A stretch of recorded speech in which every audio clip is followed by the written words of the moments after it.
এই পর্যন্ত যত বড় বড় আমাদেরকে ইসলামকে সহজ এবং সরল মূলনীতির ধারাবাহিকতায় আমাদের কাছে পৌঁছে দিয়েছেন।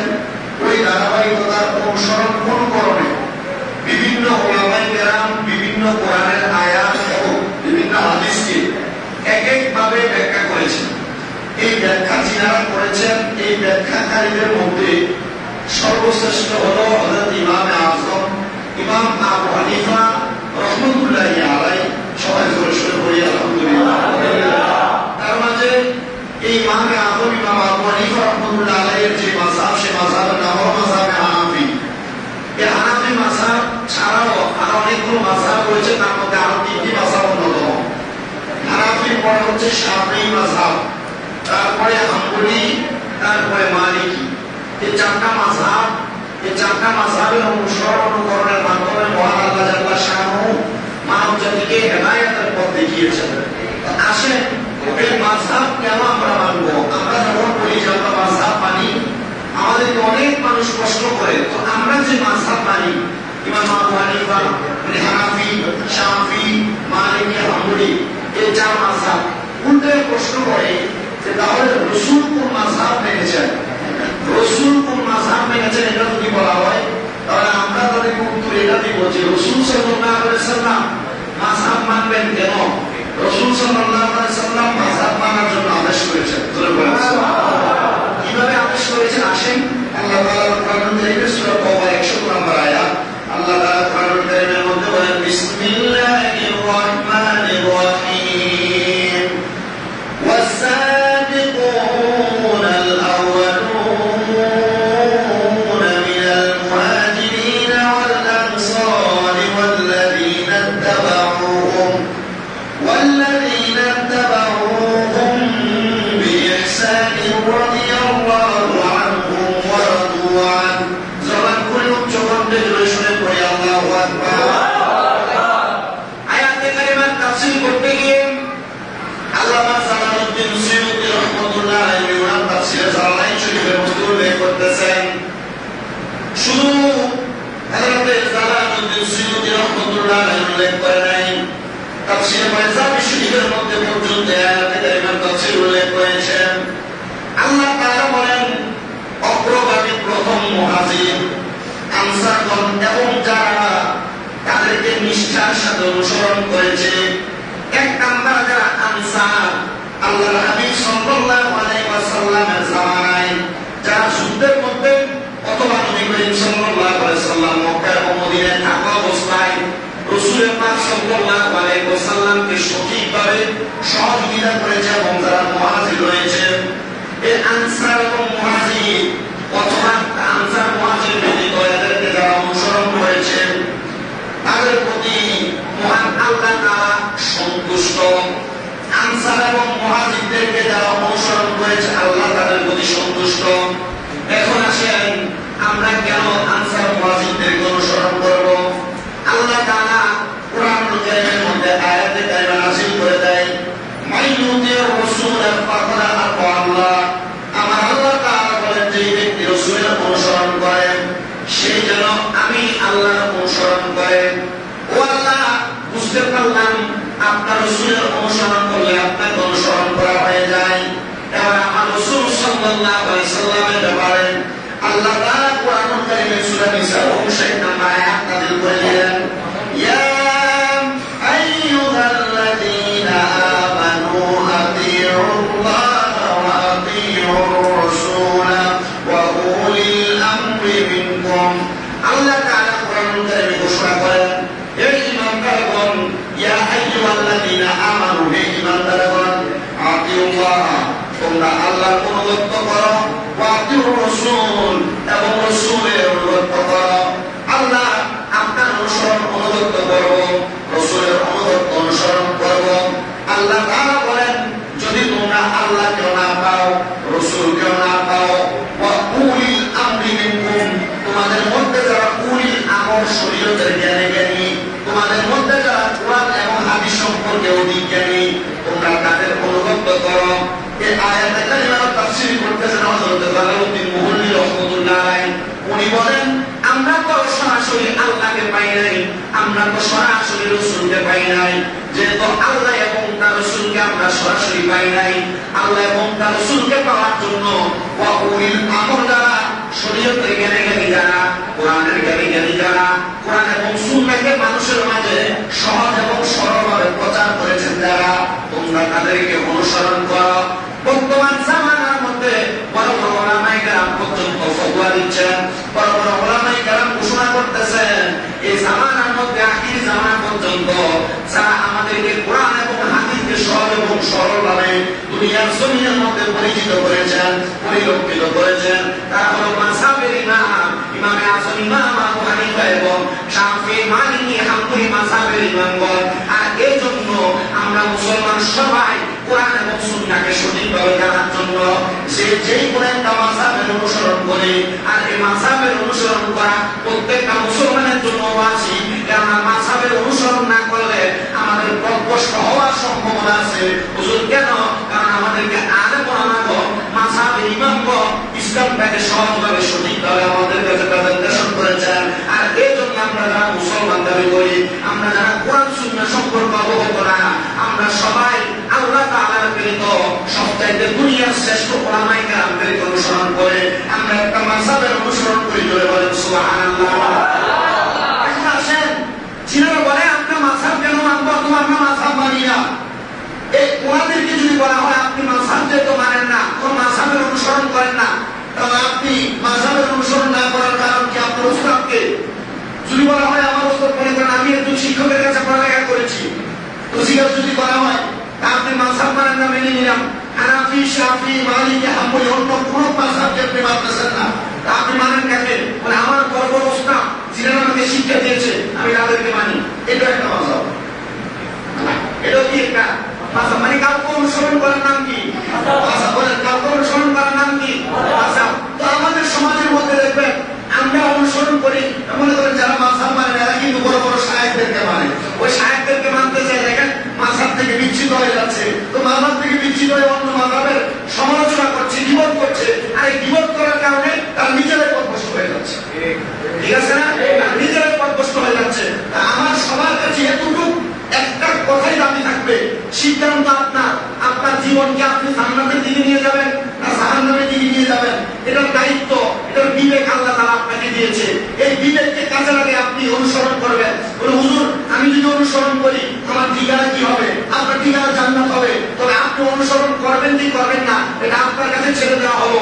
পূর্বের যে ওলামায়ে কেরাম আমাদের ইসলামটাকে সঠিকভাবে জানিয়ে দিয়ে গেছেন, বর্তমানে নতুন নতুন ওলামায়ে কেরাম আইসা আপনাকে ইসলামটাকে আপনার কাছে বিরূপভাবে প্রেজেন্টেশন করছে, বিরূপভাবে আপনার কাছে উপস্থাপন করছে। আপনার কাছে মনে হচ্ছে আরে আগে আমরা যা জেনেছি এটা মনে হয় ভুল ছিল, ও এখন আমরা যা পাইতেছি বা শুনতেছি এটাই মনে হয় সঠিক। জি না, পূর্বের ওলামায়ে কেরাম আমাদেরকে যা শিক্ষা দিয়েছেন প্রত্যেকটাই সঠিক। আল্লাহ তাআলা আমাদেরকে এগুলো অনুসরণ করার তৌফিক দান করুন। জোরে বলেন আল্লাহুম্মা আমিন।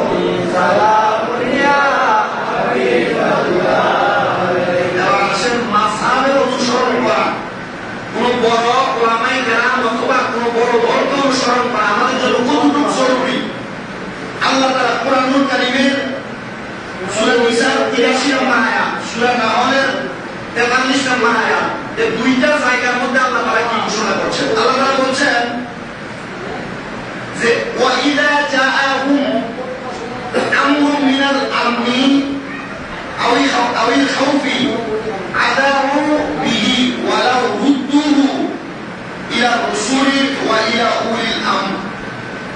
আল্লাহ তাআলা ঘোষণা করছেন, আয়াতের এটা খণ্ড অংশ। আল্লাহ তাআলা ঘোষণা করছেন আর যখন তাদের নিকট শান্তি অথবা ভয়ের কোন সংবাদ আসে, খেয়াল করেন আল্লাহ তাআলা নিজে বলছেন, আর যখন তাদের নিকট শান্তি কোন ভয়ের বিষয় আসে তখন তারা তা প্রচার করে বেড়ায়। শান্তি অথবা ভয়ের বিষয় আসলে তারা প্রচার করে বেড়ায়। তারা কারা? তারা হলো সমাজের এমন মানুষ যারা মনে করেন কোরআন কারীমের ডাইরেক্ট আয়াত নাযিল হইল, আল্লাহ তাআলা কোরআন কারীমে বলছে তোমরা নামাজ পড়ো, একটা মানুষ নামাজের কথা শুনে মানুষকে প্রচার করে বেড়ায়। আল্লাহ তাআলা কোরআন কারীমে বলছে তোমরা নামাজ না পড়লে দুজকে যাবে, এই কথা মানুষের মাঝে প্রচার করে বেড়ায়। কিন্তু নামাজ পড়ো, কোন কোন কাজ ত্যাগ করে নামাজ পড়ো এই কথা কিন্তু বলতে পারে না। কেন? এটার মূল কারণ হচ্ছে এই নামাজ পড়ো এই আয়াতে কারিমার পূর্বে আল্লাহ তাআলা আরো অনেক আয়াত নাযিল করেছেন যার সম্পর্কে ওই ব্যক্তি অবগত না। এই জন্য দেখবেন আমাদের সমাজে বর্তমানে এমন অনেক মোবাইল মুফতি বের হয়েছে। মোবাইল মুফতি যে কেমন দেখেন, আমাদেরকে এখনো পর্যন্ত বুখারী শরীফের সবক মাদ্রাসায় দেওয়া হয় না। তো মাদ্রাসায় না দেওয়ার কারণে মাঝে মাঝে বিদেশ থেকে আসার পরে আমরা যখন মসজিদে নামাজ আদায় করি, আমার হঠাৎ করে আমাদের বুয়াত্মীয় চাচা নামাজ পড়ে ইমাম সাহেব ওয়ালা দলিন বলেছেন, উনি পেছন থেকে আমিন বলে নিয়ে বসে। ইমাম সাহেব নামাজ পড়ে বড় করে মোনাজাত করেছেন, উনি বলছে এটা বেদাত। নামাজের পরে জানাজা নামাজ হয়েছে, ওইখানে দোয়া হয়েছে, উনি বলছে বেদাত। আমাকে বলছে ভাতিজা, আমি তো বুখারী শরীফের হাদিসে পাইছি যে এভাবে ওয়ালা দলিন বললে আমিন জোরে বলা। আমি জিজ্ঞেস করলাম কাকা কেন? বলছে বাবা জোরে আমিন বললে ফেরেশতারা আমাদের সাথে মিশে যায়। আমি বললাম হ্যাঁ ঠিক আছে তো আপনার কথা, তবে এই হাদিস অনেক আগে বর্ণিত হয়েছে, কারণ ফেরেশতারা জোরে বলে না আস্তে বলে আমরা কিন্তু জানি না। ফেরেশতারা আমাকে আমরা শুনতে পাই না, আমরা ইমাম সাহেব ওয়ালা দলিন বলে মনে মনে আমিন বলি না। আমিন বলা আবশ্যক, কিন্তু জোরে আমিন বলে 10 জন মানুষ নামাজ পড়তেছে, আমার জোরে আমিনের কারণে আরেকজনের নামাজে ডিস্টার্ব হচ্ছে। এটার কারণে কিন্তু আমি এটাকে সমাজের মধ্যে বিভ্রান্ত ছড়াচ্ছি। কোন সৌদি আরবে পড়ে, মক্কায় পড়ে, মদিনায় পড়ে, তাহলে আমরা বললে অসুবিধা কি? ওইখানেরও একটা মাযহাব আছে, ওইখানে সবাই জোরে পড়ে, এখানে সবাই জোরে পড়ে না। এখানে একটা রীতি চলে আসছে আস্তে আস্তে পড়া, আর ওইখানে জোরে জোরে পড়া রীতি আসছে। এজন্য আমরা এখানে আস্তে আস্তে পড়ি, ওইখানে জোরে জোরে পড়ে। তবে এতটুকু আমাদেরকে মনে রাখা দরকার যে সেই ব্যক্তি আমাকে এসে প্রশ্ন করলো, এখন যদি বলে কাকা আমি বুখারী শরীফের হাদিসে পাইছি, কিন্তু ওনাকে যদি বলা হয় বুখারী শরীফের পরিপূর্ণ নামটা কি, উনি বলতে পারবেন, তাহলে আমি কি ওনার কথা মানতে পারবো নাকি?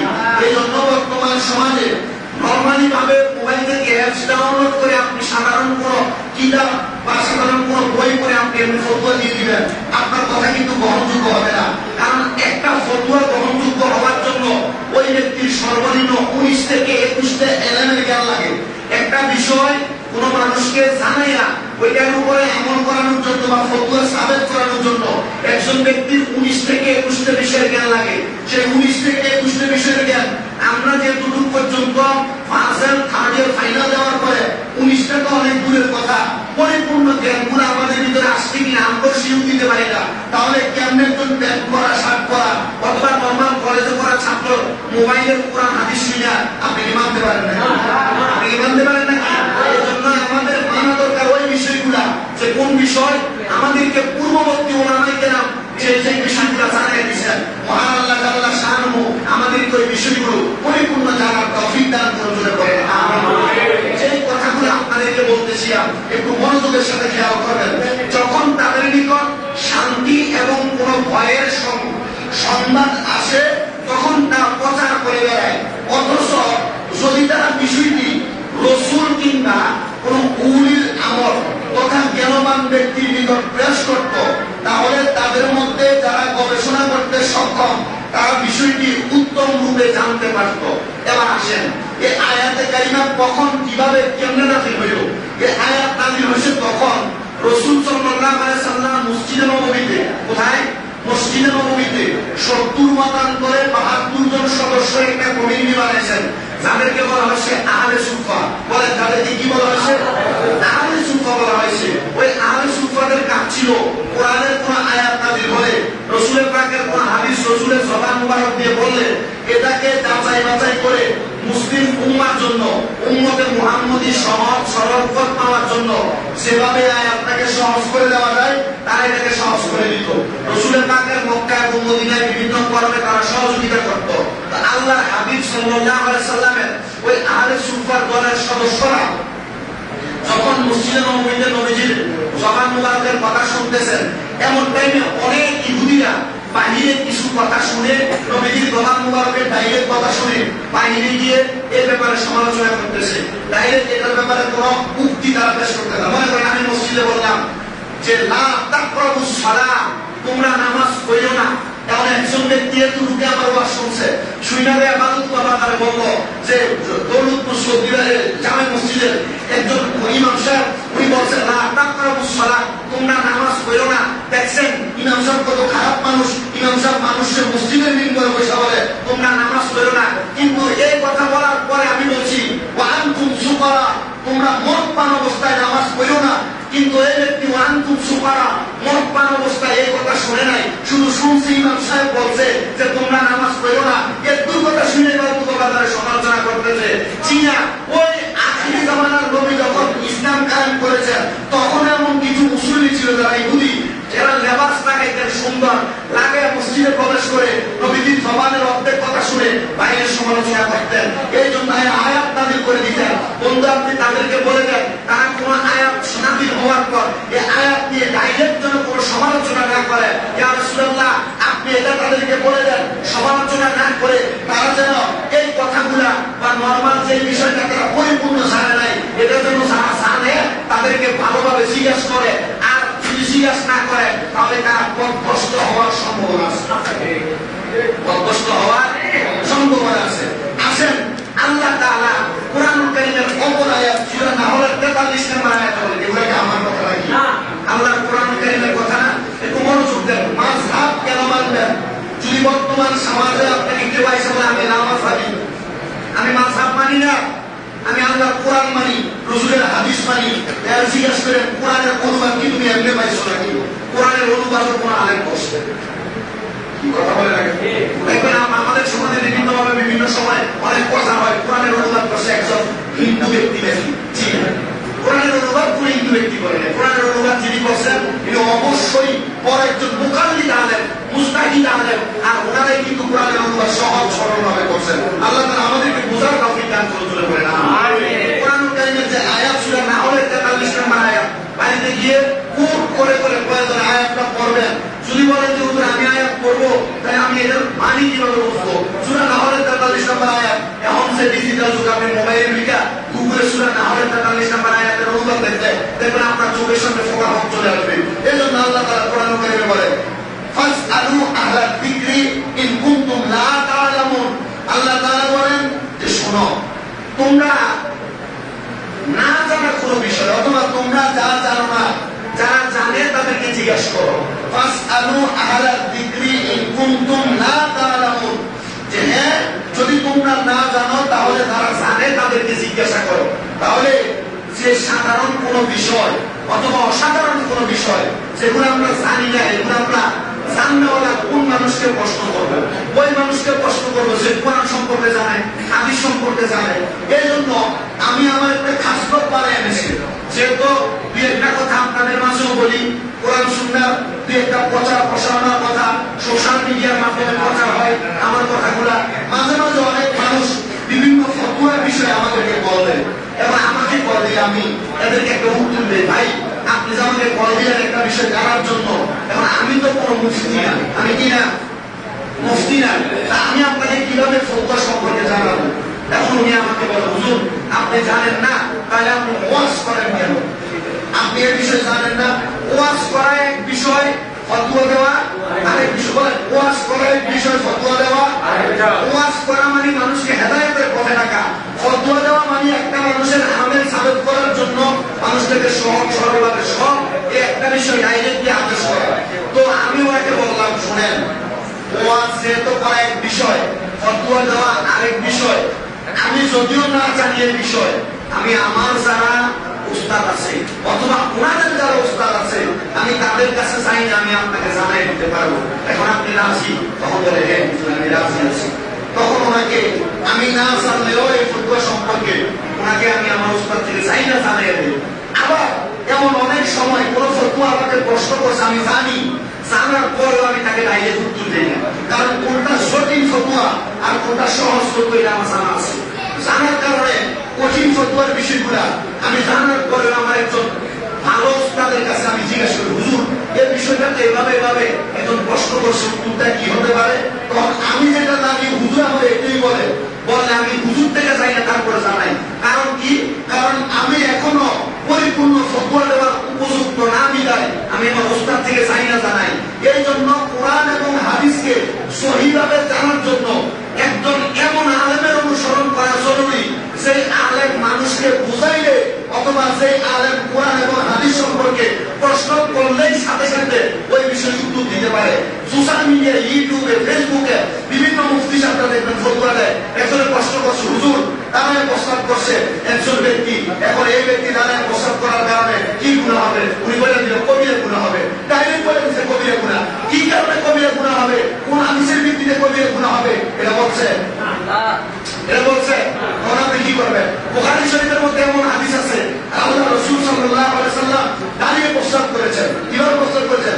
দাঁড়িয়ে কি অবস্থায় কোন কারণে প্রস্তাব করেছেন এটা যদি না জানে, এখন যদি কেউ বলে নবী সাল্লাল্লাহু আলাইহি ওয়াসাল্লাম দাঁড়িয়ে প্রস্তাব করছেন, এটা আপনি মানবেন নাকি? আপনি মানবেন? এটার একটা অবশ্যই কারণ রয়েছে, কিন্তু এই কারণ না চাই না আপনি ডাইরেক্ট ফতোয়া দিলেন, এই ফতোয়া মানা যাবে না। এই জন্য আমরা যেন কোন ফতোয়ার মধ্যে ভেজাল না লাগাই, কোন ফতোয়া সম্পর্কে, কোন ইবাদত সম্পর্কে মানুষের মধ্যে বিভ্রান্ত তৈরি না করি। এর জন্য সেই কোন একটা মাযহাবের অনুসরণ করা জরুরি। কেউ যদি বলে আমি মাযহাব মানি না, পয়সা তোমার মানি, ঠিক আছে না? তবে কোনো ঝামেলার দরকার নাই। এতটুকু বলে রেখা আল্লাহ রাসূল সাল্লাল্লাহু আলাইহি ওয়াসাল্লাম থেকে এখন পর্যন্ত আমাদের কাছে কোরআন হাদিসের সেই বিষয়গুলো স্পষ্ট, এই বিষয়গুলো আমাদের কাছে স্পষ্টই। কিন্তু বর্তমান জামানায় নতুন নতুন বিভিন্ন ফতোয়ার মাধ্যমে সমাজের মানুষ বিভ্রান্ত হচ্ছে। আল্লাহর ওয়াস্তে নতুন কোন ফতোয়া শুনে বিভ্রান্ত হবেন না। পূর্বে থেকে যেভাবে আমল করে আসছেন, এই আমলই সত্য, এই আমলই হক। আল্লাহ তাআলা এগুলো করার তৌফিক আমাদেরকে দান করুন। আমিন। সবাই দুরূদ শরীফ পড়েন। আল্লাহুম্মা সাল্লি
নিশ্চয় নবীজি বলতেছেন, নিশ্চয় আমার উম্মত পথভ্রষ্টের উপর ঐক্যমত থাকবে না।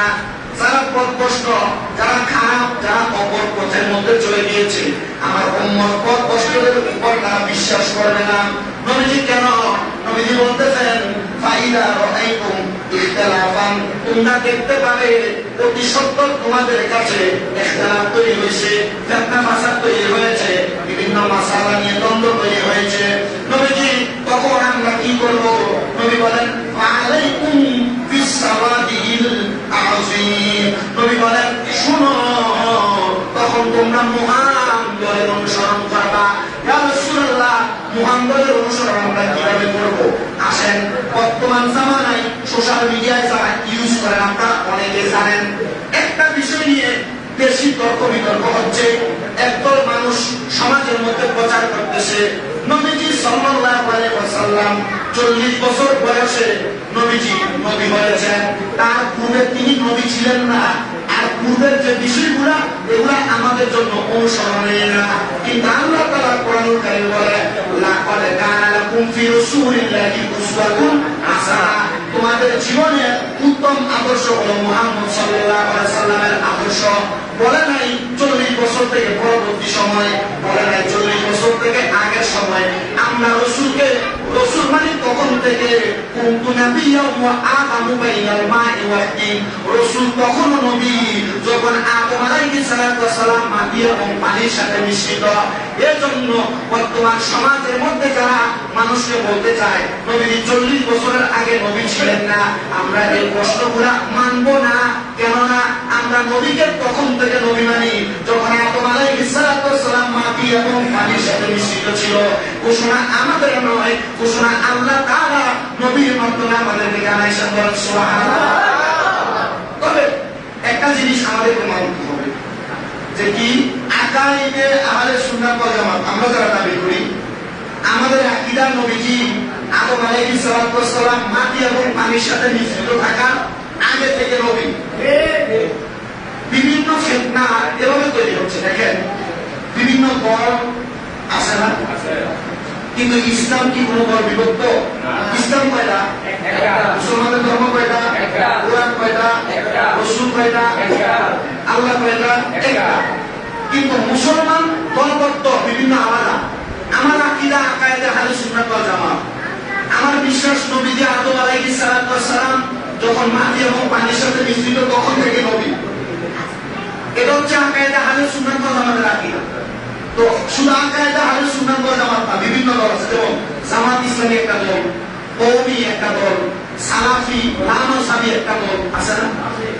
যারা এই দলের অনুসরণ করে ওনাদের আকীদা কিন্তু 40 বছর বয়স থেকে নবী। ওনাদের আকীদা কখন থেকে নবী? কিন্তু আমাদের যে আকীদা 40 বছর বয়স থেকে নবীর নবুয়ত প্রকাশিত হয়েছে। 40 বছর বয়স থেকে নবুয়ত কি হয়েছে? একজন মানুষ নির্বাচন করলে প্রাথমিকভাবে বেসরকারি একটা ঘোষণা হয়, এত ভোটে এই প্রার্থী জয়ী, কিন্তু তিনি কিন্তু তখনও মেম্বার না। শপথ গ্রহণ করার এক পর্যন্ত তিনি মেম্বার, শপথ গ্রহণ করার এক পর্যন্ত চেয়ারম্যানের ঘোষণা হয়, তিনি তখন থেকে ঘোষণা হয় যখন শপথ গ্রহণ করে। তো নবীজি সাল্লাল্লাহু আলাইহি ওয়াসাল্লাম 40 বছর বয়সের আগে নবী, কিন্তু প্রকাশিতভাবে উনি দাওয়াত দিয়েছেন 40 বছর বয়স থেকে। এই 40 বছর বয়সের আগে নবীজির কাছে ইসলাম গ্রহণ করছে হযরত ওমর রাদিয়াল্লাহু তাআলা। তো এখন দেখেন আমরা যারা নবীজিকে 40 বছর বয়সের আগ থেকে নবী মানি, এখন অনেকে এভাবে ফতোয়া দিচ্ছে নবীজির 40 বছর বয়স থেকে পরবর্তী সময় যা এসছে তা আমাদের জন্য অনুকরণীয়, তার পূর্বে যা হয়েছে তা অনুকরণীয় না। তাহলে হযরত ওমর রাদিয়াল্লাহু তাআলা 40 বছর বয়সের আগে ইসলাম গ্রহণ করছে, এটা অনুকরণীয় না। নবীজি গোপনে গোপনে অনেকের কাছে ইসলামের দাওয়াত দিতে, এটা অনুকরণীয় না। তাহলে গোপনে যারা ইসলাম কবুল করছে তারা কি মুসলমান না নাকি? অবশ্যই মুসলমান। এর জন্য নবীজির জীবনের জন্ম থেকে শেষ পর্যন্ত যা আছে সবকিছু অনুকরণীয়, অনুসরণীয়। তবে আমরা এটুকু মাথায় রাখবো, যারা আকায়েদে আহলে সুন্নাত ওয়াল জামাত তারা মানে নবীজি আদম আলাইহিস সালাম মাটি থেকে পানির মধ্যে মিশ্রিত থাকার আগ পর্যন্ত নবী, এখন পর্যন্ত আগেও নবী পরেও নবী, 40 বছর আগেও নবী পরেও নবী। এটা আহলে সুন্নাত ওয়াল জামাতের আকীদা। এই আকীদা যারা অনুসরণ করে না তারা বাতিল, তারা বাতিল ফিরকা, এদেরকে আমরা অনুসরণ করবো না। তবে এতটুকু মনে রাখেন, কারোর সাথে মারামারি, দরাদরি, দ্বন্দ্ব, বিভিন্ন মানুষ একে আমি খারাপ করবো, একে খারাপ করার অধিকার আমার নাই, কারণ এদেরকে খারাপ বলছে কি আল্লাহ। বলেন এদেরকে খারাপ বলছে কি আল্লাহ? আমি এদেরকে খারাপ বলার দরকার কি? আল্লাহ তো বলে দিছে। তবে ঝগড়া দ্বন্দ্ব ফাসাদ না কইরা এটা ফয়সালা দিবে কে? আল্লাহ। ময়দানে মাশারে প্রমাণ হবে যে রাসূল সাল্লাল্লাহু আলাইহি ওয়াসাল্লামকে আমরা এই আকীদায় গ্রহণ করে আমরা কবরে যাওয়ার পর 3টা প্রশ্নের মধ্যে একটা প্রশ্ন সর্বশ্রেষ্ঠ, মান রব্বুকা ওয়া মান দীনুকা। এই প্রশ্নের জবাব আপনিও দিবেন, অনেক ইহুদিরা খ্রিস্টানরা দিবে। তবে হ্যাঁ, একটা প্রশ্ন, ওমান হাযার রাসূল, এই ব্যক্তিকে ছিল কিনা রাসূলকে। যদি আপনি রাসূলের প্রতি আকীদাটাকে সহি করে কবরে যান, আপনি রাসূলকে চিনা লাগবে না, রাসূল বলবে আমি তোমাকে চিনি। সুবহানাল্লাহ। আপনি রাসূলের প্রতি মন্তব্য যেমন, আপনি রাসূলের সাথে আপনার আচরণ পাবেন যেমন। আপনার মন্তব্য ভালো হলে রাসূলের মন্তব্য আপনার সাথে ভালো হবে। আপনি মন্তব্য রাসূলের প্রতি খারাপ হইলে রাসূলের সাথে আপনার সাথে সম্পর্ক হবে খারাপ। এবার সিদ্ধান্ত আপনার, রাসূল সম্পর্কে আপনি কি ভালো মন্তব্য করবেন না খারাপ মন্তব্য করবেন। আল্লাহ তাআলা ভালো মন্তব্যের দিকে সব মুসলমানকে ইহদিনাস সিরাতাল মুস্তাকিমের পথে অনুসরণ করার তৌফিক দান করে দিবেন। আমিন। নবীজি সাল্লাল্লাহু আলাইহি ওয়াসাল্লামের হাদিস থেকে যে কথাগুলো বলতেছিলাম, আমরা মাযহাব মানা জরুরি। কেউ যদি বলে আমি মাযহাবি না, তাই আপনার সাথে আমার কোনো সম্পর্ক নাই, কারণ আপনি নতুন ফিতনা তৈরি করতে পারা। নবীজির আরেকটা হাদিস শরীফ মাজমাউ যাওয়াইদের প্রথম খণ্ড 178 নম্বর পৃষ্ঠা 834 নম্বর হাদিস নবী সাল্লাল্লাহু আলাইহি ওয়াসাল্লাম বলেছেন যে কি শুনেন, যে নবীজি বললেন, হযরত আলী রাদিয়াল্লাহু তাআলা বলেন, আমি নবীজিকে বললাম, হে আল্লাহর রাসূল, আমাদের নিকট যদি এমন কোন বিষয় আছে যার সমাধানের আদেশ নিষেধ কোনো বর্ণনা নেই, মানে বলছে যে আমাদের কাছে যদি এমন কোন বিষয় আল্লাহ তাআলা নাযিল করে পাঠায় যেটার কোনো আদেশ এবং নিষেধের বর্ণনা সরাসরি নাই, আচ্ছা রাসূল আপনার কাছে আমরা জানতে চাই, তখন আমরা কি করব? তখন আলী রাদিয়াল্লাহু তাআলা প্রশ্ন করেন, তখন আমরা কি করব? তখন নবীজি বলেন, তোমরা ফুকাহা, শরীয়তের জ্ঞানের বিশেষজ্ঞ নেককারদের পরামর্শ দিবা, তোমরা নিজেদের পরামর্শ নিয়ে কাজ করবে না। মনে করেন আপনারা সাধারণ মানুষ, কোরআন সম্পর্কে হাদিস সম্পর্কে জানেন না, আপনারা জানেন না এটা বলি না, অনেকে হয়তো জানেন। তো হযরত আলী রাদিয়াল্লাহু তাআলা যিনাকে বলা হয়েছে, নবীজি বলছে আনা মদিনাতুল ইলমি ওয়া আলিমুল বাকুহা, আমি ইলমের শহর, সেই শহরের দরজা আলী। এই আলী রাদিয়াল্লাহু তাআলা খুব কষ্ট করছে, যিনি ইলমের শহরের দরজা, উনি বলছেন নবীজি এমন কোন বিষয় আমাদের কাছে আসলো যেটার আদেশ এবং নিষেধের সম্পর্কে আমরা জানি না, তখন আমরা কি করবো? নবীজি বলছে ফুকাহা, ফিকহ সম্পর্কে, শরীয়তের ইলম সম্পর্কে, কোরআন হাদিস সম্পর্কে বিজ্ঞ এমন কেউ যদি থাকে তোমরা তাকে জিজ্ঞেস করবে, তার সাথে কি করবা? পরামর্শ করবা। আচ্ছা আমরা মনে করেন কোন বিষয় না জানলে সর্বপ্রথম প্রাথমিক যে চিকিৎসা মসজিদের ইমামকে জিজ্ঞাসা না, এরপরে যদি মসজিদের ইমামকে না জিজ্ঞেস করে, রিলেটিভ সম্পর্ক আছে, ভালো সম্পর্ক কোনো আলেমের সাথে, ওই আলেমকে ফোন দিয়ে দিবেন, হুজুর এই বিষয়টা এভাবে কিভাবে করা যায় কিনা, আমরা না জানলেও আমাদের বড় বড় ওলামায়ে যারা তাদের থেকে জানিয়ে জানাই দিই। এই জন্য আলী রাদিয়াল্লাহু তাআলা প্রশ্ন এই জন্য করে দিয়ে গেছেন যেন উম্মতে মুহাম্মদী না জানলে কোন বিষয় সম্পর্কে ভালো কোনো আলেমকে জিজ্ঞাসা করে। তো ভালো কোনো আলেমকে কিভাবে জিজ্ঞাসা করবেন? ওই ভালো কোনো আলেমকে জিজ্ঞাসা করবেন, জিজ্ঞাসা করার জন্য তো তার কাছে যাইতে হবে, অথবা মোবাইলের মাধ্যমে জানতে হবে। তার কাছে যাওয়া এবং জানতে চাওয়া, তার প্রতি অনুসরণ অনুকরণ করার নাম মাযহাব। তার প্রতি অনুসরণ অনুকরণ করার নাম কি? মাযহাব। আমরা মাযহাব মানার গুরুত্ব সম্পর্কে জানতেছি। আসেন নবীজি সাল্লাল্লাহু আলাইহি ওয়াসাল্লাম আবার বলছি, অচিরেই তোমরা আমার পর তীব্র মতানৈক্য দেখতে পাবে। এক করে মতানৈক্য, এক করে তীব্র মতানৈক্য। আজকে বৃষ্টি হয়েছে আর আজকে প্রচন্ড বৃষ্টি হয়েছে, পার্থক্য আছে না নাই? বৃষ্টি হয়েছে নরমাল আর কি, আর ঝড়-তুফানের সাথে প্রচন্ড বৃষ্টি হয়েছে, হ্যাঁ অনেক বৃষ্টি হয়েছে। নবীজি বলছে অচিরেই তোমরা আমার উম্মতের মাঝে তীব্র মতানৈক্য দেখতে পাবে। কিভাবে? তাই তোমরা তোমাদের উপর আবশ্যক সুন্নতের নিয়ম নীতি সঠিক হেদায়েত প্রাপ্ত খলিফাগণের অনুসরণ করো। সঠিক হেদায়েত প্রাপ্ত খলিফাদের অনুসরণ আপনি কিভাবে করবেন? তো সঠিক হেদায়েত প্রাপ্ত খলিফা হইলে চারটা মাযহাবের কথা বললাম, হানাফি, শাফি, মালিকি, হাম্বলি। ওই ওনারা আমাদেরকে যে মাযহাব চালাইছে, যে মাযহাব অনুযায়ী পরিচালনা করছে, আমরা এটা অনুসরণ করবো। এই জন্য তাইলে আর কোন মতানৈক্য তৈরি হবে না। বুকের উপর হাত বাঁধা বলেন, আমিন সুরে বলা বলেন, এটা বেদাত ওইটা বেদাত বলেন, এগুলো কি আগে ছিল? আপনি কেউ লাগবে না, একটা মুরব্বী জিজ্ঞাসা করেন 15 থেকে 20 বছর আগে এমন ছিল বাড়াবাড়ি, এমন কোন দ্বন্দ্ব ছিল? মুরব্বীরা তো কোনো দ্বন্দ্ব ছিল না। যে দ্বন্দ্ব তৈরি করলো কারা? এই দ্বন্দ্ব অনুসরণ না করিয়া পূর্বে ওলামায়ে আমাদেরকে যে কথা দেখিয়ে দিয়ে গেছেন, আমরা এই কথার অনুসরণ করি। নতুন কোন বিষয় আমাদের মাঝে আই না, আমরা ইবাদতের মধ্যে কোনো ঝামেলা ঢুকাইতে চাই না। এবার আসেন দ্বিতীয়ত, তোমরা তাদেরকে দৃঢ়ভাবে আঁকড়ে ধরো, তাহলে কি হবে? তোমরা জান্নাতের পথ অনুসরণ করবে। পরবর্তী আরেকটা হাদিস, যে হাদিস মিশকাতুল মাসাবির ভিতরে 554 নম্বর হাদিস, আমি আসার আগে হাদিসটা বলে আসছি।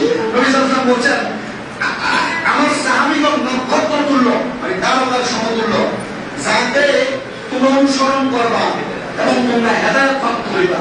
নবীজির সাহাবায়ে কেরামকে অনুসরণ করার কথা বলছে। তো মাযহাব মানে রাস্তা, মাযহাব মানে অনুসরণের পথ। নবীজির সাহাবায়ে কেরাম আসমানের তারকা সমতুল্য, নক্ষত্র সমতুল্য, আমরা তাদেরকে অনুসরণ করব। এই অনুসরণ করার নাম কি? অনুসরণ করার নাম কি?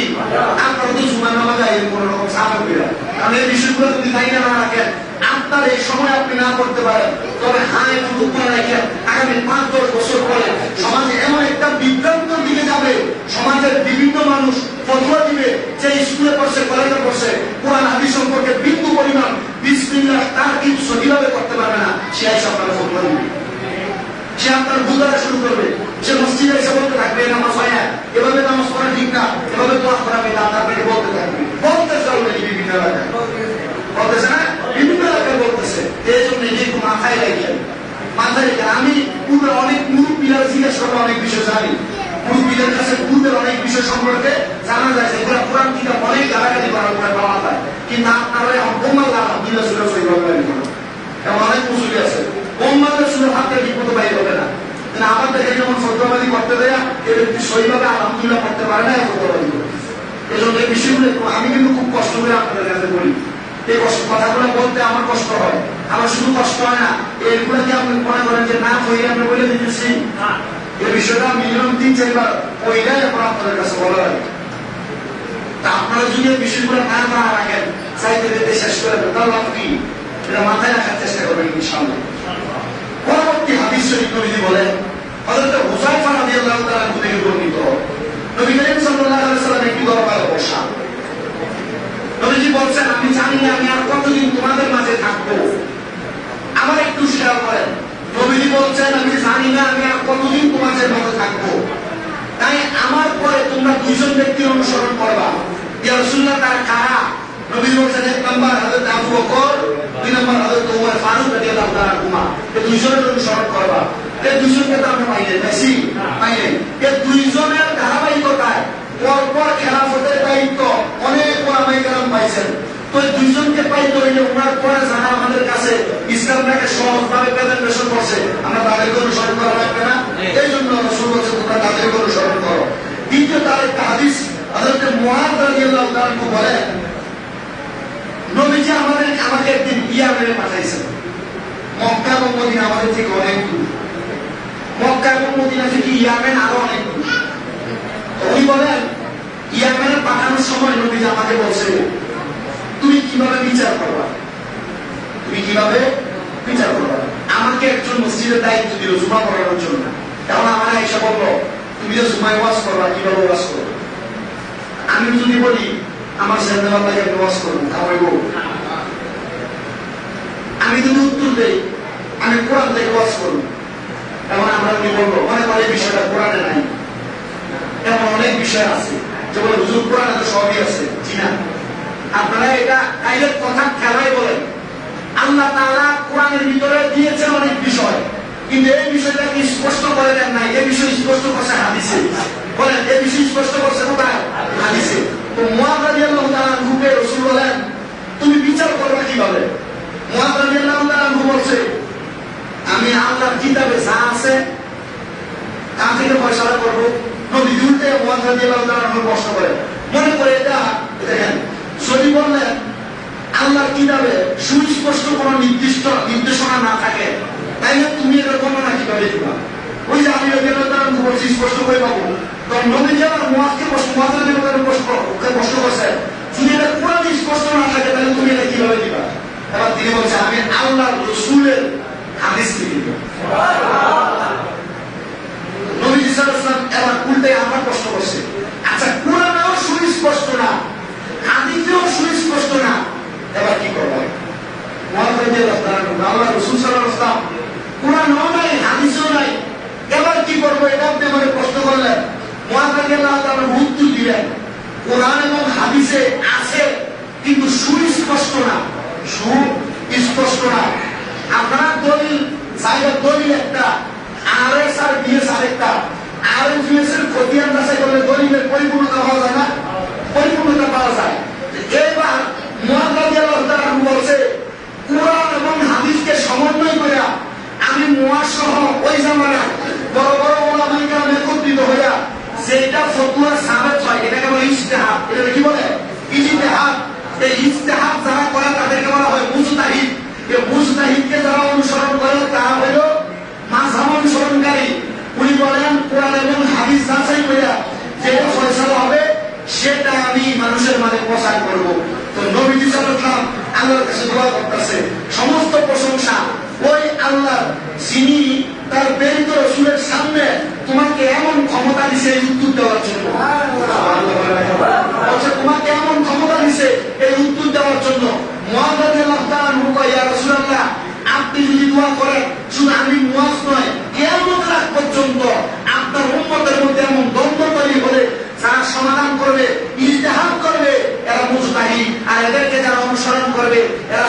সরল সঠিক পথ পাবে। এবার বলেন, সহজ সরল সঠিক পথ পাওয়ার জন্য আমাদের মাযহাব মানার দরকার আছে না? যদি বলে মানার দরকার নাই, কথা একটা, আপনাকেও আমাদের দরকার নাই। আমরা মাযহাবের অনুসরণ করবো নবীকে পাওয়ার জন্য, আল্লাহকে পাওয়ার জন্য। আল্লাহ আমাদেরকে সঠিক মাযহাবের অনুসরণের মাধ্যমে আমাদের জীবনকে পরিচালনা করুন, তৌফিক দান করুন।